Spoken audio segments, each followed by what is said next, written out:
早上的10:07，欢迎大家在时针点的新闻过后再次回到生活同乐会。礼拜一的第2小时，我们依照往例是元气同乐会，而今天呢非常开心哦，康健杂志每个月一次要来跟我们分享他们这一期杂志的一些重要精彩的内容。今天要来跟我们一起分享的是资深记者谢家军。Hello， 家军。Hello， 主持人好，大家好。好，家军这次带来的康健哦，我看一下你们的这一期是4月号嘛，对不对？对。4月号的封面其实还是跟大家最关心的防疫有关哈。那他们这次的封面是说，这个武汉肺炎的威胁至少还要3个月，所以关键90天，你我如何安度疫情？那里面就写到很多食衣住行各方面的。那当然可能有一些是大家有听过的，但有一些可能还真的你有可能会忽略掉的。那在这边都帮你做了一个总整理。但是今天其实我比较有兴趣的是，他们这一次有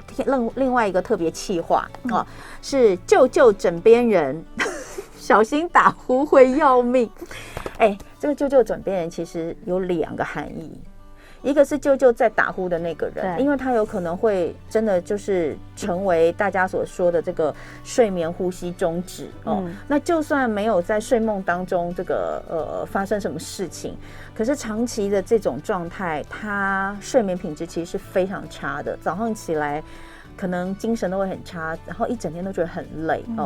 所以要救他。另外一方面可以要救就是躺在旁边的那个枕边人，就是说救枕边人，这个枕边人到底是谁，其实是看你的讲话的人是谁。对啊，如果你家里面有一个会打呼的另一半而且打呼打得很大声的另一半，其实真的非常痛苦是2个人都痛苦，一个没办法睡，一个就是2个其实都睡不好，一个是睡不好，一个是根本没办法睡。睡不好是打呼的那个，没办法睡是在旁边被打呼吵的没有办法入睡的那一个。所以他们这次做了一个特别企划，救枕边人，小心打呼会要命。家军说他这次做完了这个特别企划之后，回家抓着他爸。对，因为我觉得这已经不能等闲视之了，就是他常年都会打呼，然后可是做完之后才知道，原来打呼不是只是噪音的问题，其实它跟他的健康有非常大的关系。有人说听说侧睡比较不会打呼吗？对，可是感觉侧睡是对于那种可能只有打呼的状况，它只有声音大的状况可能比较有效，但它如果已经到呼吸中止症的话，其实效果不是这么好。对，好，所以等一下呢，我这个特别那天看到康健，我以为又是要谈防疫，但是我就看到那个特别企划，我就说，我比较想聊这个。然后我们家制作人说，对，我们这次就是要聊这个。好，就是有志一同，但是我们还是要跟大家稍微分享一下你们这次做的这个防疫的企划应该是说呢，我在里面看到就是包括比如说在各方面的一些生活防疫的实用指南，比如说以家，你们就分层嘛家就是居家的部分。那今天一开始我也跟大家分享了一个新闻，就是说有一些医生建议大家回家之前要做什么事，比如说回家之后先把全身的衣服脱完之后再去洗手，然后再去碰触你家里面的东西。那或者是说头发长的人，你可以把头发绑起来，减少它对一些病毒或是脏污的碰触。对，所以呢这边有10个项目，进门前并检查，对的10项目，不把病毒带回家。是第一个是脸部，对，就是当然就是没有洗手的时候，就是要避免碰触你的脸。那第2个其实蛮重要，眼部。那眼部这部分特别提醒戴眼镜的人，对不对？对，就是虽然我们不会带着护目镜上街，可是我们还是可以尽量戴眼镜，多可以阻挡病毒。然后最好呢，也是每天可以用肥皂水清洗一下你的眼镜。然后没有洗手不要去揉眼睛。对。那另外还是随身物品啊，比如说钥匙啦、悠游卡、手表，那最好可以用酒精或者紫外线灯回家之后消毒。手机那更重要了哈。但是手机我之前有跟大家讲过，就是不是直接用酒精喷，因为对你可能是要放在纸上或是软布上面再去擦拭。还有鞋子这个之前我们也讲过，就是你要放在外面，那放在通风处头发可以绑起来，然后呢口罩这个怎么做大家已经知道了。手的部分、包包的部分包包要挂在通风的地方。衣服呢反脱放到洗衣篮或是挂在通风处，或者可以用酒精低浓度的次氯酸水。那如果担心伤害衣服的话，最好就是用挂烫机。挂烫机它有可以高温杀菌。之前我们在疫情一开始的时候，我就团购了一波那个挂烫机，因为那个时候你知道中国大陆他们那时候那个疫情指挥中心的人直接出来教大家，对，然后还有特别提醒大家那个就是用那个挂烫机，记得特别你全部都烫没有关系，但最重要你领口、袖口是最容易沾染到细菌的地方，一定要特别烫。所以我那时候就来团了一波挂烫机。好，然后在行的部分，其实当然有说你坐交通工具怎么样，但是我觉得现在有个比较多的是共享交通工具。好，比如说像是很多人会使用的 GoShare， 在大台北地区比较多 ，WeMo、iRent 等等哈。这个部分有没有什么要特别提醒大家？主要是在共享机车，因为我们会需要戴安全帽嘛，那建议说大家可以就自己自备安全帽，那可能卫生也会比较好，然后也可以随身携带一些酒精棉片啊，针对像是把手啊、坐垫啊、铃铛的地方，消毒擦拭一下这样子。还有像是如果没有办法自备安全帽的话，你可能要弄一个什么头垫之类，对，那种衬垫的。对，然后刚刚我们制作人说，像 WeMo 里面都有附浴帽，抛弃式的浴帽，就是你先戴浴帽，再戴安全帽这样子哈，就大家稍微注意一下。然后我看看还有什么东西想特别提醒到，吃饭，好。吃饭其实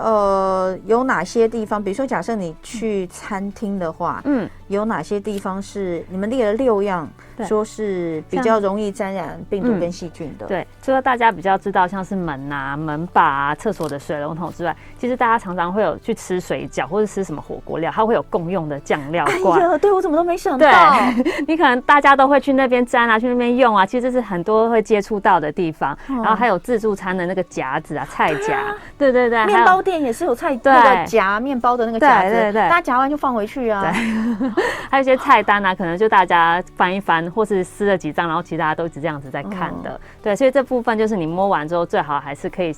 洗手啊，消毒一下再用餐这样子。对，那当然桌面啦，就是我们现在至少我大概唯一会记得的就是坐下来桌面我一定会喷酒精擦一擦，或是臭氧水擦一擦。对，然后我现在也是觉得自备餐具会比较好因为你用它的餐具你不放心，可是用一次性的又不环保，你又觉得不环保。对，然后再来就是1人1份，避免多人共食，然后少吃饭店自助餐。这我大概讲了800遍，因为buffet 真的很恐怖，对不起这些饭店的业者，所以现在其实饭店也很难经营啊，他们现在都开始做便当，对他们冲击很大，所以我们如果想要支持他们，我们可以去买便当。好，但是其实呢，你还是会担心啊。那我们相信就是说，饭店他们应该自己都做得都戴口罩做什么的，这个应该就是会要让大家尽量放心。如果真的要去吃，大家还是戴口罩，夹菜的时候不要讲话之类的。好，然后再来，其实有一个就是最近其实外卖变得比较多，因为大家觉得我不要去餐厅里面坐着吃，那在叫外卖部分有没有什么要特别注意的？其实我觉得叫外卖还好，但是因为现在大家都觉得我可以自己在自己的座位上吃，回来不要跟别人交谈，但很多人就会习惯可能边吃饭然后开始用电脑边工作，对，然后你的电脑键盘可能就是沾了很多的细菌，你也可能一起把它吃下去了，所以记得就是尽量在吃饭自己吃的时候也不要边用电脑边吃东西。键盘很脏对，你知道你们这边还写说，曾经有医学中心发现院内感染的来源是值班医师的电脑，竟然就是值班医师的电脑键盘。所以千万不要打电脑边打边吃，这个蛮重要。所以这也是为什么在工作上面要随时消毒你的一些键盘这些的。好，所以呢，如果还想要知道的更详细的话，欢迎可以参考一下康健4月号的这一期的杂志啊。那他们对于这个防疫的各个不同的方面的一些防疫的一些方法或是一些正确知识，有帮大家做一个总整理啊。好，那接下来我就要进入他们的特别企划，也是我觉得非常有趣的，那事实上也是非常实用，而且是必须的睡出一身病，怎么这么惨？全身10几个疾病可能都跟打呼有关。真的假的？对，全身10几个疾病跟打呼有关吗？目前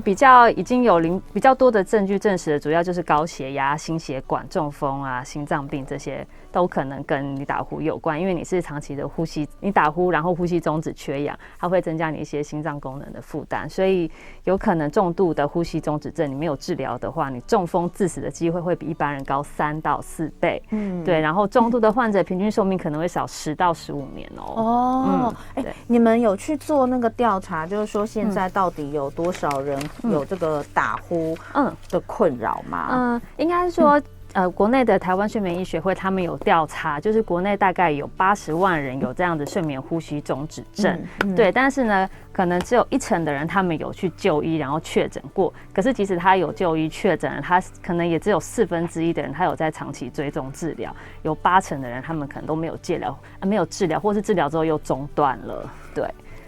甚至有，而且不是只有男生刚刚我们讲的那个是已经严重到已经呼吸中止，但有打呼困扰的人呢，国内大概超过60%的男性是会打呼，然后女性也有40%以上会打呼，然后有1/4的受访女性表示曾经被伴侣的打呼声吵醒，对，1/5的女性受不了老公打呼而选择分房，然后有1成的女性因为老公打呼想要离婚，对，这个就叫做社交离婚，所以我说这个救枕边人。也救这些老公会打呼的女性朋友们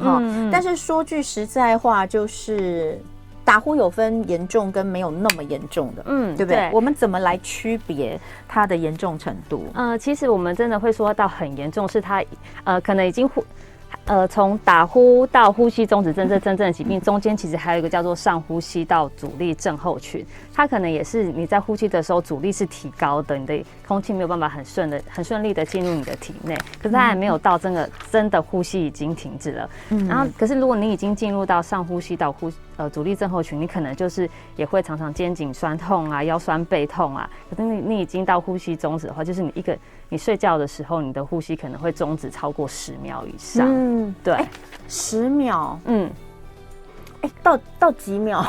会挂掉啊？其实是没有说它，就是应该是说你身体正常的机制反应是你在呼吸停止的时候。你在睡觉的时候呼吸停，可是你的大脑会唤醒你说，你要赶快醒来去呼吸。对，因为你呼吸，你呼吸停止的时候是在你的喉咙啊这边呼吸道的肌肉是太松弛的，然后它会唤醒你，让你的这边肌肉张力增加，所以你就会赶快呼吸。所以如果说真的要到你可能一直停止呼吸到真的猝死的情况下，可能是你的大脑它没有去唤醒你起来，或者说它即使已经唤醒你起来，但是你瞬间。那个呼吸的力量冲不过你那个阻塞的力道，这就是你说的中枢型吗？算吗？中枢型没有，中枢型它是根本就不会提醒你呼吸，对，就是它。因为这边我们有讲到说，会打呼一定会有睡眠呼吸中止症吗？你上面写说要看你是哪一种类型，对不对？你刚刚有讲的就是阻塞型，对不对？会打呼的都是阻塞型的，9成是我懂了。所以你说会打呼都是阻塞型，那有一些就是你刚刚说的，它是上呼吸道太窄的状态嘛，是不是？对，就是你可能鼻中隔弯曲啊，或是你有鼻炎啊，或是说你的可能舌根比较肥厚，悬雍垂比较长比较厚这些，或是说扁桃腺比较肥大的人，他的呼吸道会被阻塞，所以这个是属于阻塞型的。对，然后你刚刚有讲到，就是说怎么样是严重的？那严重的话是阻塞型里面有一些，你说它是。就是可能会长达10秒然后你就是应该是说你要说它严重的话，我们必须要看它1个小时它呼吸中止的次数。对，如果说是1个小时你睡眠呼吸中止可能只有5次以下，这种是轻度的，是一般其实还不到轻度，它是一般人可以接受的范围。然后你如果呼吸中止在5次到15次的话，这个是轻度。然后你如果1个小时是15到30次，那就是中度。30次以上就是重度了。对，它是用这样的次数来分。可是它会算你一次，就是说你每一次呼吸中止是停10秒钟以上，它才算一次。对。那真的在临床上有因为这样子就是猝死的案例吗？临床上是真的是有的，就是说因为你睡眠呼吸中止过久，然后你的大脑的呼吸中枢的敏感度又比较差，他来不及唤醒你的身体，或是我们刚刚讲他阻塞太严重，他大脑即使有唤醒你要起来呼吸，可是你那个呼吸的力道没有办法去突破你那个阻塞，好可怕哦！对，怎么感觉很像溺水的状态？对，他就是真的一觉就醒不过来了。真的有这种吗？就临床上是会有的，有比例吗？有没有？医师没有特别提比，但是他说是有这样的一个疾病。OK， 好。所以那刚刚其实我已经提早问了，就是因为有人说那会打呼呢，是不是就是一定会有？对不起，我帮你稍微拨一下，因为你头发有弄到那个麦克风，所以会喳喳喳的声音。对对，因为我这边听得到，你没有戴耳机听不到。对，好。那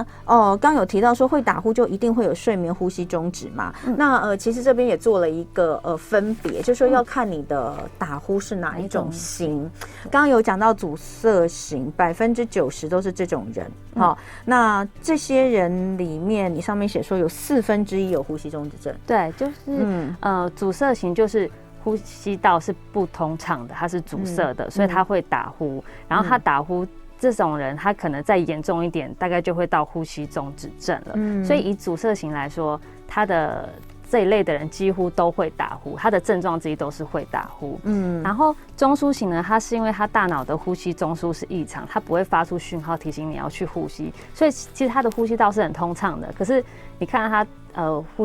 他呼吸道是通畅，可是他连胸腹都不会有那个呼吸起伏的动作。对，所以这类人他比较不会打呼，因为他的呼吸道是畅通，他是大脑这边的问题，所以他就这种人就比较不会有打呼的症状。那阻塞型的话，他可能就是呼吸道不通畅，可是他的胸腹还是会起伏的。你看他在睡觉打呼，他胸腹是有在动，只是他气过不去。对。好，那刚刚已经一直有一堆人在讨论，所以我们先讲这个好了，就是到底什么样，这有没有所谓的高危险群？就是会打呼，然后甚至是从这个到比较严重的呼吸中止，它是不是可以从外观就能看出来？因为刚刚一堆人在讨论说，抱歉，我不是歧视胖子，但请问胖的人是不是比较容易打呼？的确，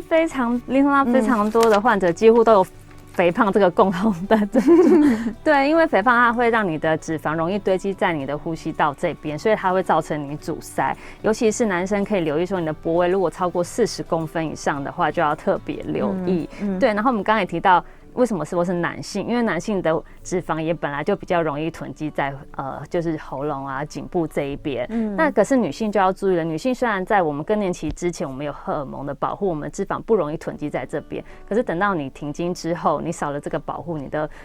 脂肪可能会开始往你的颈部这边堆积，那你发生呼吸中止症的几率可能就跟男性差不多了。所以有些人说那个觉得说自己的脖子好像变粗变厚，对，这些人其实就会比较容易发生这些事情，对不对？脖子粗的人要很注意。而且我看到你们这里面就写了一个这个模拟案例哦，这不知道是不是真的，但我相信应该很多人这个是周遭真的有，就是说60多岁的王先生以前呢就一直都有打呼，但是都不以为意，一直到10年前的某一天，他突然发现自己常常半夜醒过来，起初以为自己可能是因为工作压力太大，但是后来脾气开始暴躁，白天精神不济，那因为经常半夜醒来上厕所，一度怀疑自己有摄护腺肥大的问题。对，那后来是有人建议他说你要不要去做睡眠测试，他才发现原来自己得了睡眠呼吸中止症。所以有像我妈啊，我妈也是，就是睡不好的原因是因为半夜都要起来，她说她都会起来上厕所，所以她就一直觉得哎呀，可能年纪大了，所以是膀胱的问题。但因为我现在没有跟我妈住在一起，搞不好她有打呼，也有可能。对，因为我妈以前，我记得我跟我妈以前我还住在家里的时候，我妈是会打呼的，但是因为我爸声音实在太大了，会盖过我妈的声音，所以其实搞不好是也有可能。对，因为你呼吸中止，然后缺氧的情况下，它也会影响你抗利尿素的一个分泌，所以你可能导致也会有频尿的症状。所以有时候男性常常年纪大就以为我到底是我是摄护腺肥大吧，但是也有可能它是因为你有呼吸中止。对，所以有哪些症状在外观除了肥胖之外，还有我刚刚还没有提到，就是一个像是下巴后缩，下巴比较小、比较尖的人，甚至比较后缩的，就小下巴。这个之前赵哲阳医师来我们节目有特别提醒这件事情，对他的下颌空间比较小，还有小下巴肥厚。对，这个所以小下巴就是等于是下巴后缩的人也比较容易有这种问题。对，还有吗？还有老年人，就是我们刚刚讲过，因为你这边肌肉喉部这边的肌肉松弛，加上你可能年纪大，代谢变慢，你也容易变胖嘛，就会加重风险这样。哎呀，我决定我要回家去跟我妈睡一晚，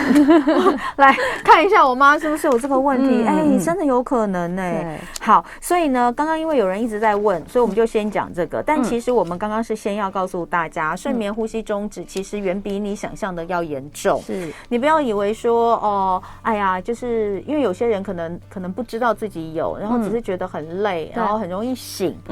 但是它其实跟刚刚嘉君有讲，跟你全身上下13种疾病可能都有相关。对，好，那我们刚刚讲了其中的1、2个，是不是可以把它完整的讲有哪些？好，我大概就除了刚刚讲的高血压、中风、心脏病，然后还有肩颈酸痛啊、五十肩啊、落枕啊，甚至你的忧郁症、失智症、胃食道逆流、肾功能下降、糖尿病、肥胖、肝功能下降，甚至性功能障碍，这些都有可能跟呼吸中止有关。而且其实现在大家最怕的应该是失智症。对，因为失智症大家有一些说法，它是跟你的一些脑部里面有像是套蛋白啊、乙型类淀粉这个的沉积有关。那你如果睡眠呼吸中止缺氧，你脑部可能代谢没有这么好，这些沉积的一些可能蛋白啊、类淀粉啊，它没有办法很有效的清除，那它就会导致你的一些脑神经受损。这个已经很多的研究了。像打呼，是会遗传的吗？我们在医学上没有说。遗传病没有说打呼这个东西，对，它没有正式名称，但是。为什么爸爸打呼，儿子也很容易打呼，阿公也都会打呼？那是因为你们的可能脸部的结构都很相似，像我们刚刚讲的，你可能都有小下巴、下巴后缩，对，然后你们可能假设哪个部分比较肥厚，也会都很像，对，而且你们生活习惯可能很像，都常常吃外食，或是家里都吃的很油、很高糖高盐，你们可能都有肥胖的问题，所以你可能大家人都很有可能都会打呼。那你如果打呼的话，我们刚刚讲了，它可能跟高血压这些也有相关。所以有些人会觉得，我是不是遗传性的、家族性的高血压？其实有可能跟你们家族都会打呼有相关。好，所以讲到了就是说呼吸中止症的日夜症状，刚刚其实也讲过了，对不对？好，那再来的话呢，我们休息一下，等一下就要告诉大家更重要的啦，就是说我们前面已经讲了有哪些人可能有，那你现在怀疑你自己可能也有，事实上很多人说，她也有，她老公也有，然后大家就决定分房睡等等。但其实如果要改善的话，到底可以用哪些方法？那之前我有曾经听过有人去开刀，但是一定要开刀，大家就会害怕。一定要开刀吗？我自己身边有朋友，他们就是去做了这个呼吸检测之后，带了呼吸器，对，这个有非常大的改善，到底它怎么用？然后为什么它能够改善？那嘉君他们这次都做了非常详细的整理，我们休息一下再请嘉君来跟我们分享。那如果各位听众朋友你们有相关类似的问题，也欢迎你们可以在 YouTube 上留言，那看看我们是不是可以帮大家做一些解答咯。休息一下，马上回来。10点33分，欢迎回到生活同乐会，今天元气同乐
然后也可能是跟你的悬雍垂有关的话，可能就是2烟的悬雍垂成形术。然后如果说你是跟你的下巴这些下颌的问题的话，它可能就是整个要去把你的下颌骨往前移啊，或是上下颌骨都要同时前移，就是下巴手术这样。所以它是看你的结构问题在哪里，它就针对那个结构去做调整。你们这边其实有写一个 case，你可不可以跟我们分享一下这个 case？这个小平，这是一个化名啦。对，对，因为他其实他也是长期都一直有打呼嘛，然后他那时候就想说，那他就先去带个那个氧压呼吸器好了。然后他的状况是他陪着他妈妈去看可能鼻子的问题，他就想说，那我就顺便也帮自己挂号看看我鼻子会不会有问题。因为他知道自己会打呼，他知道他有打呼，他也是在别人就是跟他们一起出去玩，然后别人隔天跟他讲说，我跟你睡我都不敢好好睡，因为我一直觉得你一直打呼打很严重，怕你就是一口气喘不过来的这样子。对，他才知道原来自己有打呼。然后他去看了医生之后，医生一开始就是建议他说，你可以用氧压呼吸器治疗。对，然后他也是想说，好，那我就去试看看。那刚好他就是有一次陪他妈妈去看医生，去看耳鼻喉科。那他就想说，那我帮自己也挂号看看好了。就后来他一挂号才发现，原来自己的问题也很大，因为他有包括扁桃腺很大的问题，然后他的悬雍垂也很长，所以他的呼吸道就变得很细，然后他的鼻孔也是很小的，所以医生那时候就建议他说，他可以把他的鼻中隔弄直，然后也可以摘除他的扁桃腺，然后又把他一部分的悬雍垂给切除。对，然后他就说，他开刀之后2个月是真的是没有打呼啦，呼吸也是很顺，然后白天精神也都很好。对，可是其实他到现在大概已经半年多，他说他好像还是有存在一点点的手术后遗症，像是说他喝水容易呛到啊，然后流鼻水可能只流一边，对，然后鼻子到现在还是有一点痛，然后讲话也会卡卡的。他说他最困扰就是说他的喉咙会很干，所以他会有一些吞咽困难，然后好吃的东西他现在都没有什么感觉。那所以这个是手术，一定会有的后遗症，还是说这个手术可能某些地方没有太成功啊？我有问过其他医生，他们说他觉得现在其实手术的后遗症没有这么样的明显，因为这个小平他可能才半年而已，说他到底是不是这么长期的后遗症，我们不是还没有完全恢复，对，也有可能。然后医生说卡卡的这部分，医生是觉得很少会发生，现在顶多是像说有时候悬雍垂太长的，他可能早期可能切得太过，他为了把你清除，然后切得太过。但是悬雍垂它有点像是我们机车后面的挡泥板，它可以避免就是泥水溅起来。那你如果悬雍垂切得太短，有可能导致你吃东西它容易呛回来。大家知道什么是悬雍垂吗？直接讲就是你喉咙张开，每次要看，对，每次那个医生要看你喉咙有没有发炎，那你或者你叫你小孩嘴巴张开看他有没有发炎的时候，有一个垂下来，我们我们小时候都说那个叫小舌头，就是你喉咙有没有垂下来一块小肉哦，那个就叫悬雍垂。对，好，那所以其实刚刚家军有跟我说，其实大部分医生其实都不建议用手术，就会觉得说有些其他的方法。而且尤其有一些来看这个困扰的都是长者，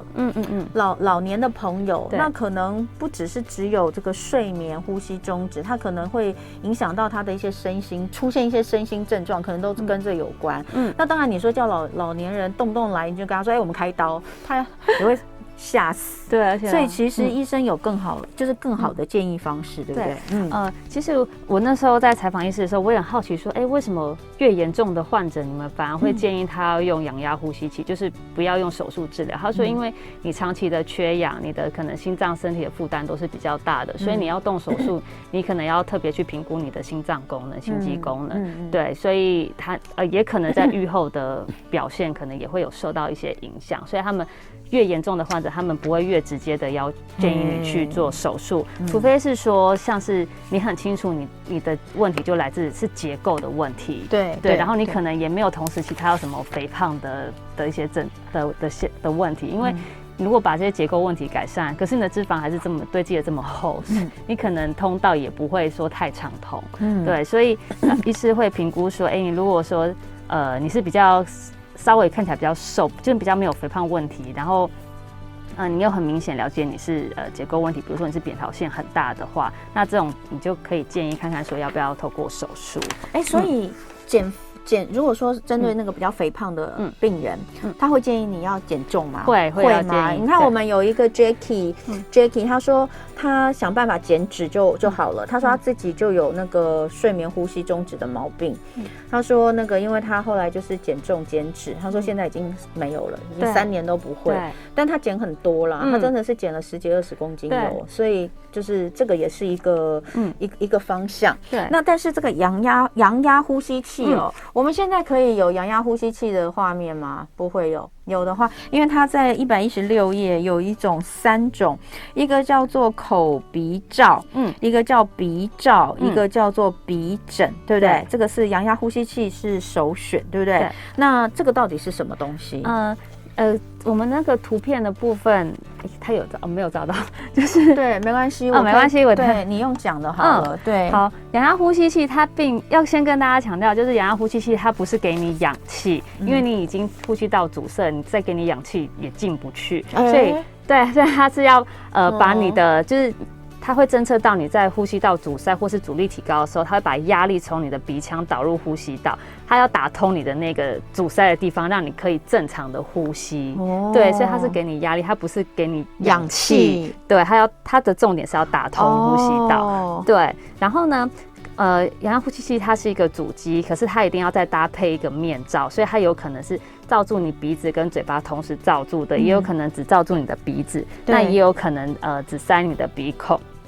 鼻枕就是只塞鼻孔的，对，它的那个压力是直接从你鼻孔灌进去的。那这样看起来，应该外国人比较常用鼻枕，对不对？要看亚洲人是最常用鼻罩，这要看你的睡眠习惯。对，然后还有就是可能你嘴巴比较没有办法闭起来的人，他会建议你要整个口鼻全部都罩住。对，然后如果说是你睡觉很容易翻来翻去、动来动去的话，你如果戴鼻枕只塞鼻孔的话，因为它很轻巧，所以它也很容易就掉落。对，所以你可能就比较不建议用鼻枕。那如果像口鼻罩，因为它的面积比较大，你鼻子、嘴巴全部都罩住，那你有时候可能侧躺，它很容易没有办法吻合你的脸部，它就会漏气这样子。好，所以现在我们后面画面上看到这个就是口鼻罩，对不对？他戴的脸上戴的是口鼻罩，然后旁边那个就是阳压呼吸器。对，大家可以看到那个黑色的小盒子就是阳压呼吸器，而他脸上搭配是口鼻罩，对，就是把你的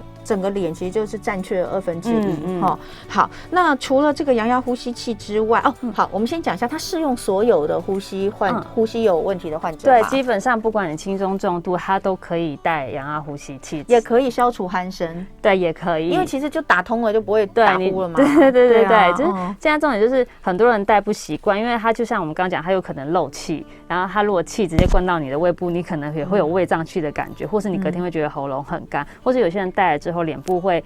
可能起疹子、过敏或是流汗，有一些汗斑之类的，所以大家都是不断的一直去尝试不同的面罩，去找到适合自己的。OK，好，那另外还有一种叫止鼾牙套，对，这个其实也很多人用。那止鼾牙套它主要就是针对那种下巴比较后缩的人，它可以让你的下颌比较往前，然后舌根也可以往前拉。所以呢，它主要是针对那种下巴后缩小下巴的患者比较适用，而且是最好是只有轻度或是到中度的。对，而且你戴上去之后也可能会有一些流口水啊，或是长期下来你的颞关节这边会疼痛，所以这些都要再评估。还有鼻喷剂，这个我就很熟了，因为小儿科医生常常会在孩子感冒、鼻塞或是鼻窦炎的时候开这个鼻喷剂嘛，对不对？所以大人也可以用。大人也可以用，它就是减少你的一些可能长期慢性的发炎，然后导致你可能鼻甲肿胀的问题，但它不是一个说完全解决打呼或是呼吸中止症正式的一个治疗，它只是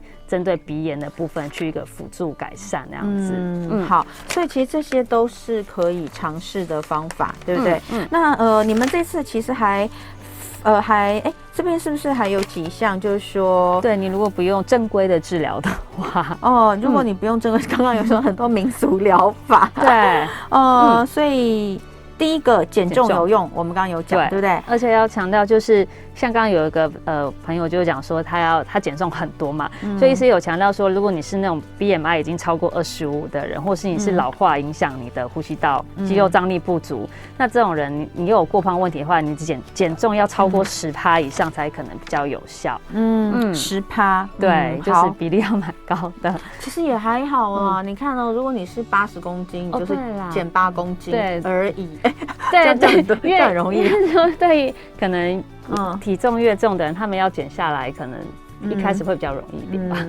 有人说我不确定自己有没有呼吸中止，但是偶尔自己就是半夜睡时会听到自己打呼很大声，然后把自己吵醒。他说这不知道算不算还是压力导致？你觉得呢？医生说，当你睡觉睡，你突然醒来，然后听到自己的打呼声，那就是你有呼吸中止了。对，但是我自己其实也有发生过，但是还是要再看你真的是不是已经到这疾病，就是看你1个小时有没有呼吸中止超过5次以上。对，因为有时候我们真的太累，或是说你前一天有喝酒，或是你有吃安眠药这些，它也有可能让你过度的放松，你偶尔还是会发生。然后我们有一位 Jeff， 他就是感觉好像蛮有经验。他说现在最大的问题就是这种呼吸器的售价真的太贵了。对，因为它有分国内跟国外的。那国产的大概就是3、4万，国外的可能要到5、6万都有。那可是医生的建议是说，阳压呼吸器这个主机它好好的话，你寿命可能到10年左右都可以用这么久。对，那最主要是那个面罩，因为它是橡胶材质，所以你可能要清洗啊、曝晒啊，它的寿命可能大概就1年多。那这个面罩大概就是6000多块，所以这个算是消耗品就对了。而有人说就是国内外的价差很大。他说的是同样一台机器，国外买跟在国内买可能是2倍的价格，这就没办法了。因为像我的朋友他是这样，他那时候也是去那个睡眠中心。睡了1个晚上，然后就发现他是重度的呼吸中止，重度的。后来医生就先拿了1台给他，这台就是叫他带回家先用，就说可以先试用看看，就是因为不见得每一个人都适合，或是不见得每个人都带得住，就说你先带回去睡个1、2个礼拜，你再拿来还我，然后他带回去睡之后，他真的觉得改善非常的多，所以后来他就去买了1台。对，然后就好像状况就蛮好的。对，所以这个真的每个人状况不太一样。那比较有趣的是，因为时间快到了，我想要聊一下，你们其实有访问一位医生，对不对？这位医生他是奇美医学中心睡眠中心的主任，对，他自己陈志金陈主任。